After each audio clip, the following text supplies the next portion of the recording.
frais là, c'est frais. C'est du fashion. Je me connais, moi c'est ton jean fashion. Non, je vois ça. Je vois de la bonne qualité. Il y a des Brésiliens dedans. Ah oui, un Brésilien, Libanais, tout dedans. Et il y a. Tu utilises le fer, ça brûle pas. Tu vends ça à combien? Ma chérie, 75 000. 75 pour toi. Non, non, tu sais que moi je dois me préparer pour la bonne année. Pour toi, non, montre autre chose. Non, montre. Tu vois là, c'est 75. Aïe, tu me connais. On m'appelle ton jean fashion. Mais regarde ça, il y a des Italiens dedans. Ma chérie, c'est tout. Brésilien, Libanais, c'est inclus. Ça se brûle pas. Combien? Ma chérie, pour toi, c'est 80. 80? Seulement, ma chérie. Tu sais que je suis ta seule cliente. Voilà pourquoi même je suis. Ma chérie! Tu as combien? Ok. Tu as combien? Non, diminue le prix. Okay. J'arrive. Moi, je vais non, donc diminue le prix. Réfléchis. C'est là que ça qui reste. Non, réfléchis comment tu as diminué le prix. Garde ça. Bonjour à tous, j'espère que vous allez bien. Hey, vous avez entendu ce qui s'est passé? La semaine dernière, la CPI a suspendu les enquêtes au Darfour. On parlait seulement du Kenya, maintenant c'est le Soudan. Et le président Omar el-Béchir était tellement content lorsqu'il a entendu la nouvelle. Je rappelle qu'il est au pouvoir depuis plus de 20 ans et en ce moment-ci, il fait l'objet de mandats d'arrêt de la CPI datant de 2009 et de 2015 pour crimes de guerre, crimes contre l'humanité et de génocide. Et la procureure de la CPI, vraiment, j'ai eu pitié. Elle a vraiment critiqué le Conseil de sécurité de l'ONU de ne pas l'avoir soutenu et aussi le fait que le Conseil n'a pas insisté vraiment pour obtenir l'arrestation du président Omar el-Béchir. Donc vraiment, c'est des gars. La Cour pénale internationale suspend ses enquêtes sur le Darfour. C'est ce qu'elle a annoncé le vendredi 12 décembre dans son 20e rapport sur le Darfour, une décision lourde de sens. En mars 2005, le Conseil de sécurité de l'Organisation des Nations Unies avait saisi la Cour pénale internationale pour les crimes commis au Darfour en 2003.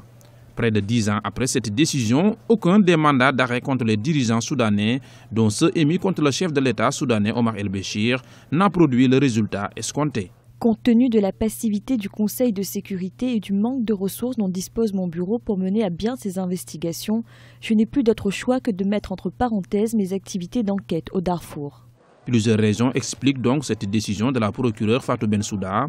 Outre l'absence de moyens, la juridiction internationale se heurterait trop souvent à des calculs politiciens des membres du Conseil de sécurité. Dans le cas de Mme Bensouda, le Conseil de sécurité l'avait pratiquement forcé à prendre le dossier Soudan. Mais là, c'était bien avant que le Soudan soit balkanisé. Une fois que le Soudan a été balkanisé, l'intérêt n'était plus vraiment porté vers les victimes et donc ce n'était plus vraiment la justice à rendre aux victimes qui était plus importante. Mais bon, l'important était maintenant les questions politiques.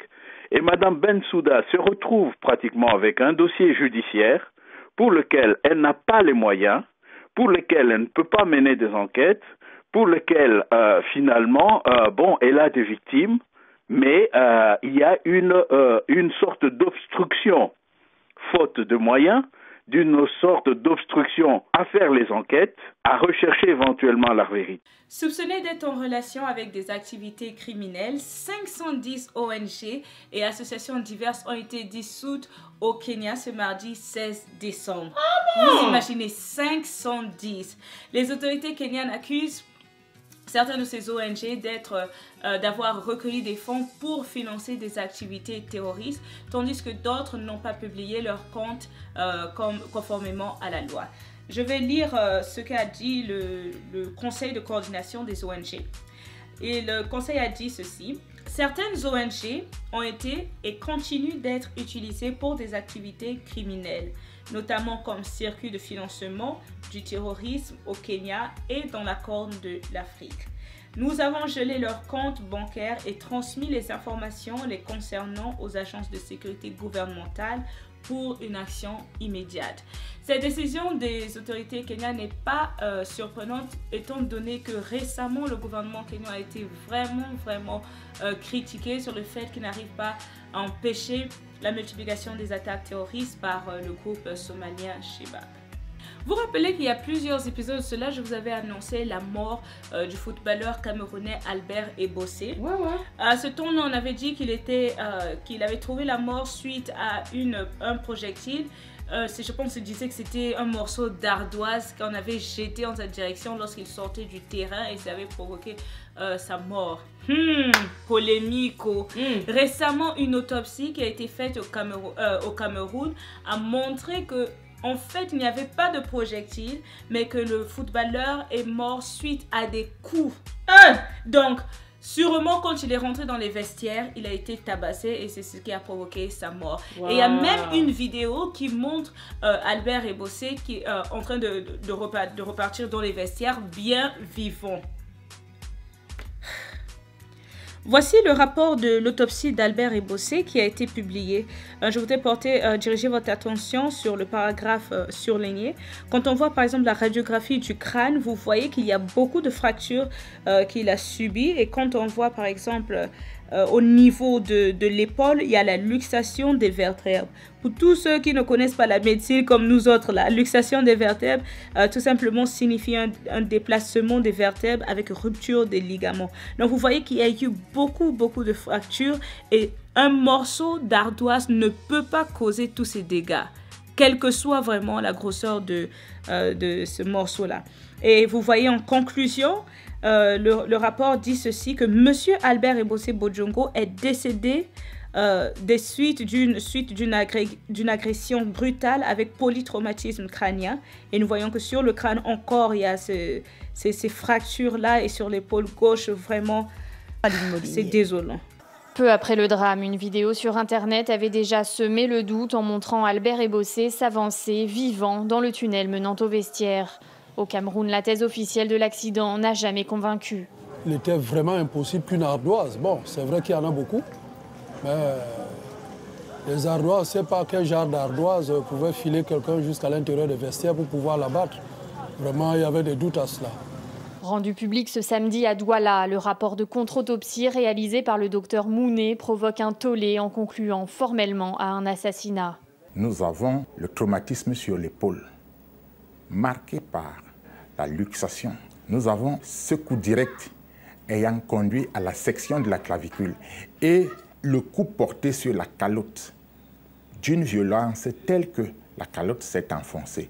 Tous ces éléments montrent manifestement qu'il y a eu lutte. Le projectile, aucun projectile ne pouvait provoquer tous ces dégâts. Choquée par le silence des autorités algériennes depuis le drame, la famille d'Albert Ebossé réclame aujourd'hui justice. Qu'est-ce qui s'est passé en Algérie? Il est mort par comment?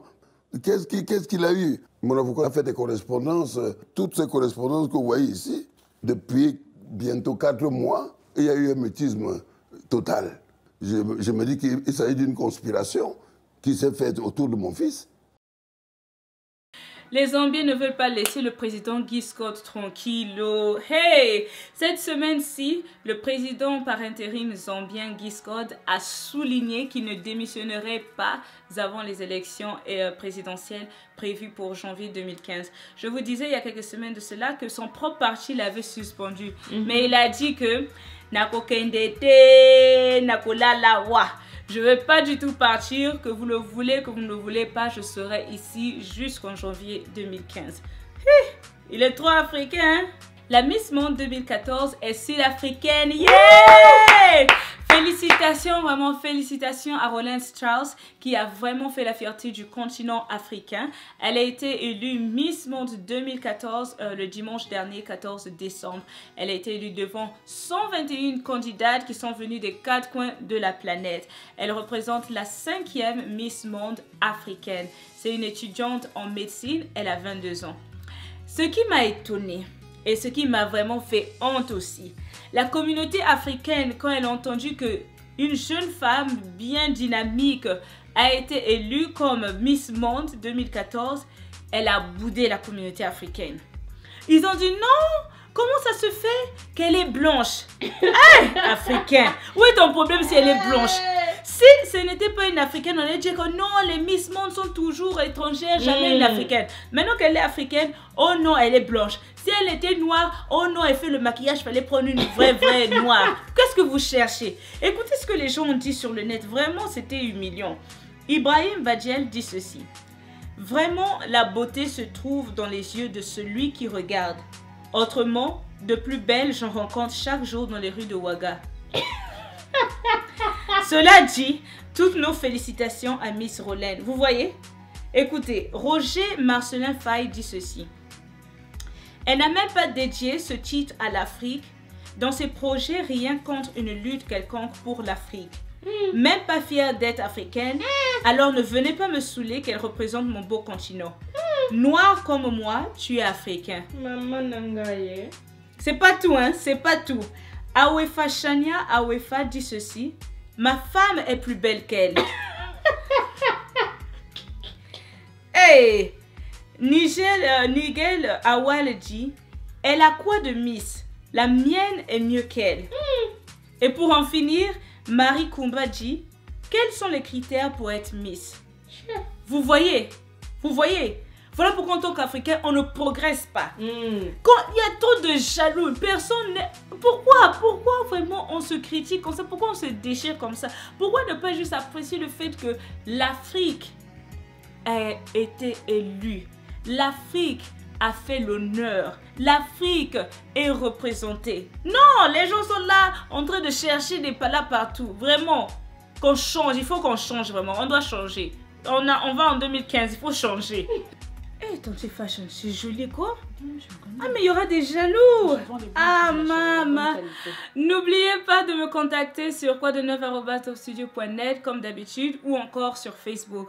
Je vous souhaite vraiment bonne année, bonne fête, joyeux Noël à tous et à toutes.